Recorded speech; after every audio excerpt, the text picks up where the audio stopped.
बिस्मिल्लाहिर्रहमानिर्रहीम। अस्सलाम वालेकुम नाज़रीन, आप यूट्यूब चैनल देख रहे हैं। मैं इमरान खान हूँ। सबसे पहले तो पेट्रोल की कीमत आलमी मंडी में कम होना शुरू हो गई। जब ये कीमत आलमी मंडी में बढ़ी थी तो बड़ी तेज़ी से पाकिस्तान की हुकूमत ने फौरी तौर पे हंगामी बुनियादों पे पाकिस्तान में 55 रुपये लीटर पेट्रोल और 55 रुपये लीटर डीजल की कीमत बढ़ा दी। फिर बाद में हुकूमती लोग बैठ कर कहते रहे कि हम अगर 110 भी बढ़ा देते तो आप क्या बिगाड़ लेते या आप क्या कर लेते। साथ ही बात ये कह रहे हैं कि आप क्या उखाड़ लेंगे सारे मिलकर भी अगर हम पेट्रोल की कीमत ज़्यादा भी बढ़ा देंगे। तो ये तो रौनत है। अवाम इनका कुछ इसलिए नहीं कर सकती कि अवाम वोटों से ही करती है ना, तो वोटों से तो ये आए नहीं हुए, ये तो बूटों के साथ लटक के आए हुए, तो बूटों का ख्याल रखते हैं, वोटों का ख्याल इनको नहीं है। अब पेट्रोल आलमी मंडी में सस्ता हुआ है तो जो शहबाज शरीफ साहब तकरीरें कर रहे थे, बाकी लोग कह रहे थे कि जनाब क्योंकि आलमी मंडी में महंगा हो गया लिहाजा हमने अपना सस्ता पेट्रोल भी महंगा कर दिया। भाई पेट्रोल का आपके पास ज़ख़ीरा पड़ा हुआ है, आपने बहुत सस्ता ख़रीदा हुआ है तो सस्ता बेचे ना लोगों को, जब महंगा आएगा तो महंगा बेच लेना। लेकिन यहाँ पे इन्होंने उल्टा काम किया, इन्होंने पुराना ख़रीदा हुआ सस्ता पेट्रोल भी महंगा बेच के मुनाफा कमाना शुरू कर दिया और अब आलमी मंडी में एकदम कीमतें नीचे चलेगी। यानी अब तक $30 से ज़्यादा कीमत नीचे जा चुकी है, $30 से ज़्यादा जा चुकी है और मज़ीद जा रही है। एक रात में कभी इतनी कमी नहीं हुई पेट्रोल की कीमतों में। अब देखना यह कि पाकिस्तान की हुकूमत उसी रफ्तार से कम भी करती है या नहीं करती। अब जैसे बढ़ाने की बेशर्मी की थी, कम भी करें ना, थोड़ी गैरत खाएं, वापस कम करें। नाज़रीन, ये तो होगी जनाब पेट्रोल की बात। फ़ारूक सलीम साहब हैं, सीनियर तज्ज़ियाकार हैं, उन्होंने भी एक पोल खोला। उन्होंने कहा जी 2 महीने की वज़रा ने अपनी तनख्वाहें छोड़ी हैं तो 2 महीने की इनकी तनख्वाहें बनती हैं 2 करोड़ और 50 लाख रुपया, लेकिन जो ईंधन हुकूमत इस्तेमाल करती है उसका जो 2 माह का बिल बनता है वो 19 अरब रुपए का बनता है। यानी ईंधन का बिल 1000वां हिस्सा है ये तनख्वाह जो है ईंधन के बिल की। तो ये कौम को हमेशा बेवकूफ़ बनाते हैं। शहबाज शरीफ साहब ने कौम से खिताब भी किया, बताता हूँ मैं क्या बातें कर रहे थे। लेकिन एक उन्होंने ट्वीट किया जिसमें शहबाज शरीफ साहब UAE के अंदर 2 पाकिस्तानी जांबक हो गए, शहीद हो गए, और उस पर शहबाज शरीफ साहब ने बताया उनका दिल खून के आंसू हो रहा है और बड़ा लंबा चौड़ा उन्होंने ट्वीट कर दिया। लेकिन कराची के अंदर अमेरिकी कौंसलेट के बाहर गोलियों से भून दिया गया 1 दर्जन पाकिस्तानियों, उसके बारे में शहबाज शरीफ ने कुछ नहीं बोला क्योंकि वो अमेरिकन ने मारा था मुबैना तौर पर। यानी अमेरिकन मारे 1 दर्जन पाकिस्तानी भी मार दें तो शहबाज शरीफ नहीं बोलता। लेकिन UAE के अंदर क्योंकि ये तासुर है कि वो ईरानी हमले में मारे गए हैं तो शहबाज शरीफ बोलता है। यहाँ से आप अंदाज़ा कर लीजिए कि शहबाज शरीफ की नज़र में अमेरिका इम्पॉर्टेंट है या ईरान। हमारा हमसाया मुल्क है, बरादर इस्लामी मुल्क है, लेकिन शहबाज शरीफ को अमेरिका से बढ़ के कुछ नहीं है। ये जो खिताब किया इसमें आयतुल्लाह खामनई की शहादत के ऊपर मजम्मत की, इसराइल की मजम्मत की, लेकिन ना तो 168 बच्चियों का नाम लिया, ना उन्हें कत्ल करने वाले अमेरिका का नाम लिया। बिल्कुल नाम लिए ही नहीं, बिल्कुल गुरेज किया कि किसी तरह अमेरिका का नाम कहीं मुँह से निकल ही ना जाए, कोई मजम्मत अमरीका की हो ही ना जाए।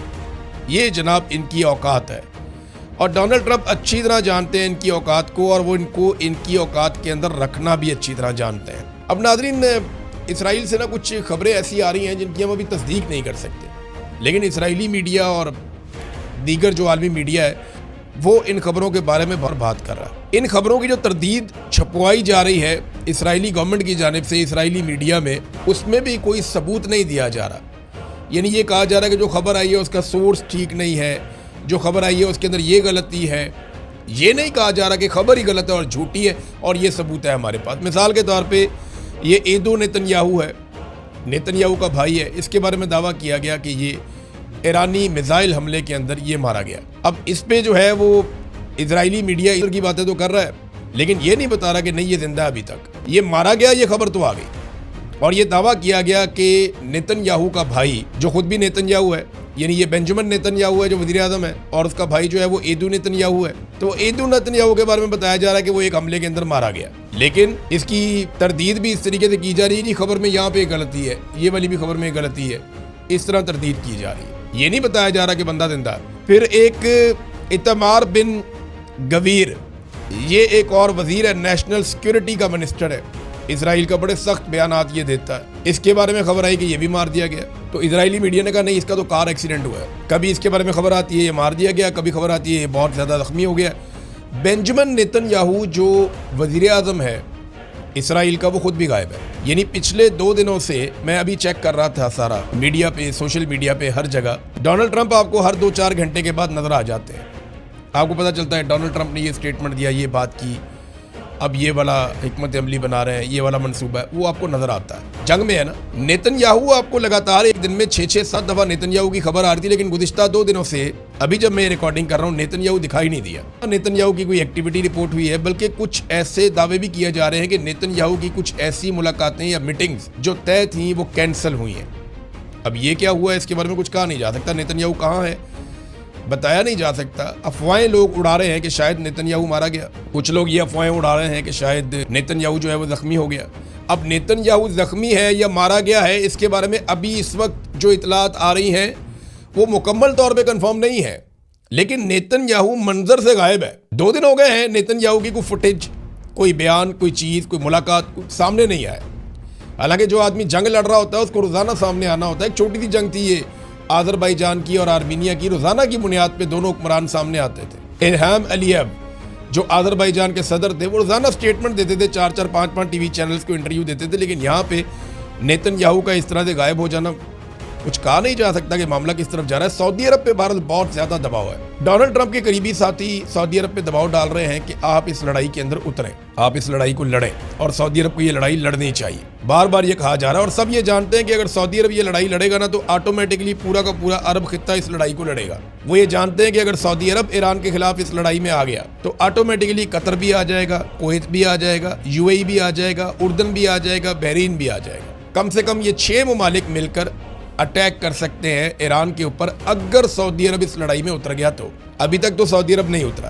कतर के अंदर जो हुक्मरान है उन्होंने, और जो तुर्की की फौज जो क़यादत है, सियासी क़यादत तुर्की की तैयब अर्दगान, इन्होंने जो स्टेटमेंट दिए हैं, इन्होंने कहा जी मुसलमान ममालिक को खबरदार रहना चाहिए, इसराइल कर रहा है फॉल्स फ्लैग ऑपरेशंस, हमें इससे बचना चाहिए और इनकी बातों में नहीं आना चाहिए। हम इनसे बचेंगे तभी महफूज रहेंगे, और ये हमें आपस में लड़वाना चाहते हैं, हमें इस चाल को समझना पड़ेगा।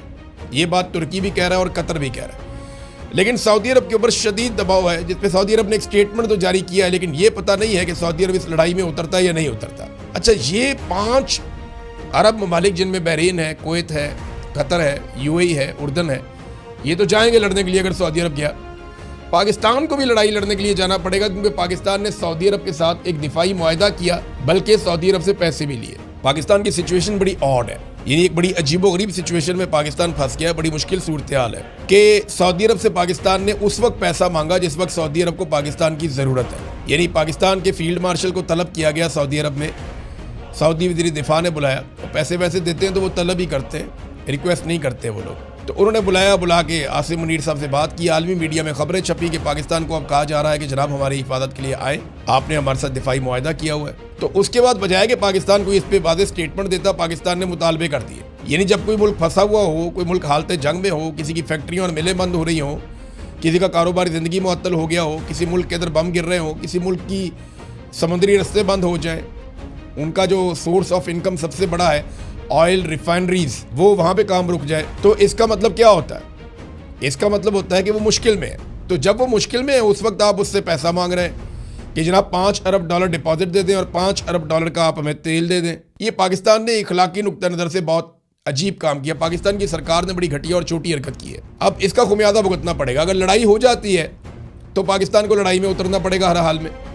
वो पैसे दें या ना दें, वो आपको लड़वाएंगे, क्योंकि उन्होंने आपको पहले बहुत पैसा दिया हुआ है, नहीं तो वो पैसा आपको वापस करना पड़ेगा। ईरान से आप लड़ेंगे तो याद रखिएगा ये आपका हमसाया है, इसको आप तब्दील नहीं कर सकते। ईरान जीत गया तो आपके लिए हमेशा के लिए एक मुसीबत बनी रहेगी, और अगर ईरान हार गया और वहाँ रजीम तब्दील हो गया तो समझ जाए कि वहाँ पे एक ऐसा रजीम आ जाएगा जो बलूचिस्तान में हमेशा के लिए आपके लिए एक सरदर्द बन जाएगा। तो एक तो ये सिचुएशन है लड़ाई की सूरत में।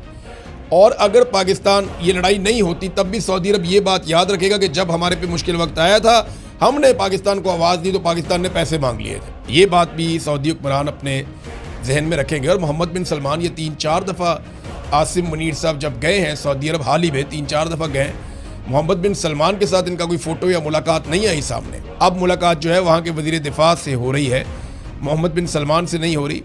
ये भी एक ऐसी चीज़ है जिस पर गौर किया जाना चाहिए।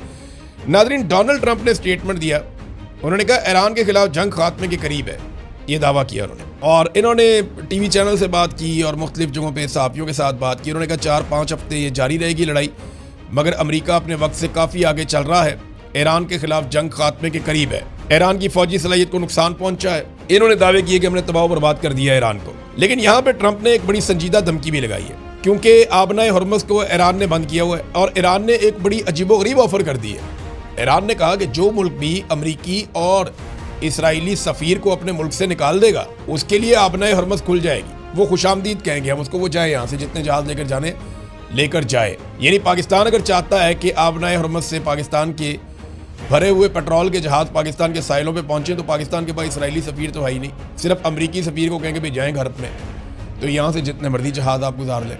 वैसे ही मैं बता रहा हूँ, एक ऑफर है, पता नहीं पाकिस्तान करता है या नहीं करता, लेकिन ये ऑफर ईरान ने करवा दी है। हाँ, अफगानिस्तान के पास ये मौका है कि अफगानिस्तान जितना मर्जी तेल हासिल कर सकता है। वजह यह है कि उनके पास तो दोनों ही सफीर नहीं है। अफगानिस्तान के बारे में मैंने वीलॉग करना है, लेकिन वो बाद में करूंगा। लेकिन जो नए सुप्रीम लीडर हैं उनको वेलकम किया अभी तक 3 मुल्कों ने। एक उन्हें वेलकम किया है रूस ने, एक चीन ने और एक अजरबैजान ने। और किसी मुल्क ने अभी वेलकम नहीं किया। अजरबैजान से लड़वाने की जो कोशिश की गई वो भी नाकाम हो गई।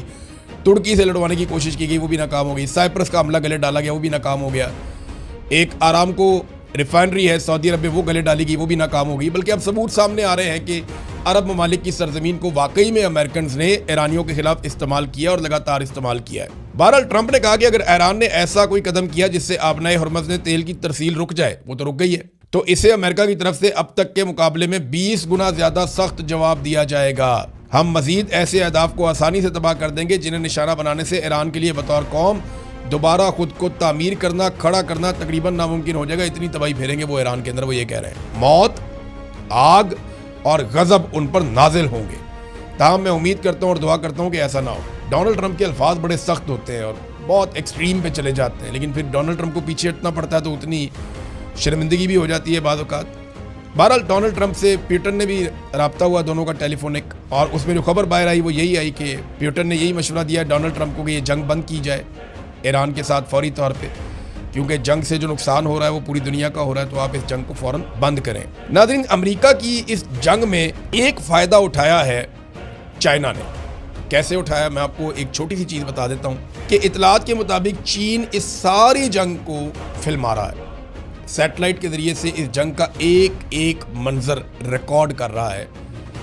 चाइना इस जंग की तमाम तफसीलात हासिल कर रहा है। कितने बम चले, कितने इंटरसेप्टर चले, कितने हथियार इस्तेमाल किए गए, कितने फ़िज़ाई मिशन गए, उनकी फॉर्मेशन क्या थी, अमेरिका ने कौन कौन से तैयारे इस्तेमाल किए, वो तैयारे किस तरीके से मूव करते हैं, हिकमत अमली क्या होती है। एक एक मूव अमरीकी फ़ौज का कि ये अपने बहरी जहाज़ों को कैसे आगे पीछे मूव करते हैं, इनकी दिफाई सलाहियत कितनी है, ये अटैक किस नौइयत का कर सकते हैं, इनके मिसाइल कितना टाइम लेते हैं, कितनी रफ्तार से आते हैं, उनको रोकने के लिए क्या किया जा सकता है। तो चाइना इस पूरी जंग का एक एक लम्हा रिकॉर्ड कर रहा है सैटेलाइट के जरिए से और दीगर जराए से। ये चाइना के बाद एक ऐसा डाटा होगा जिसकी मौजूदगी में उसे पता होगा कि अमेरिका के साथ किसी भी लड़ाई को किस तरीके से लड़ना है। ये बहुत इंपॉर्टेंट है और ये चाइना ने कार्रवाई की है और इन्होंने पूरी रिकॉर्डिंग की है। ये रिकॉर्डिंग रशिया के और चाइना के काम आएगी, हत्ता कि ईरान के काम भी आएगी। अभी भी ईरान को जो टेक्नोलॉजी मदद दे रही है वो चाइना की और रशिया की दे रही है, जिनमें ज़्यादा जो है मदद उनको चाइना से मिल रही है, ऐसा दिखाई देता है और ऐसा क्लेम भी किया जाता है। नादरीन, पाकिस्तानियों को ये कह रहे हैं पाकिस्तानी हुक्मरान कि आप कुर्बानी दे दें।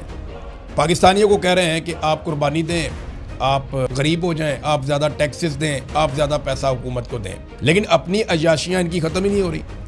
ये जो अभी मरियम सफदर ने एक जहाज़ लिया था गल्फ स्ट्रीम का, 11 अरब रुपए का महंगा जहाज़, लग्जरी तरीन अयाशी वाला जहाज़ जो इन्होंने ख़रीदा था, वो वियना चला गया।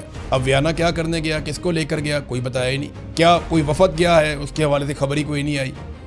किस बंदे को लेकर वहाँ पहुँचाया गया, किस बंदे को वापस लाया, क्या चक्कर क्या है, क्यों जा रहा है जहाज़ वहाँ पे, कौमी खर्चे पे उड़ता है ना, ये किसी के बाप का तो नहीं है, तो पता होना चाहिए ना। ये पता चला है, सहाफ़ियों ने रिपोर्ट भी किया कि जहाज़ गया जी वियना, क्या लेने गया कुछ पता नहीं।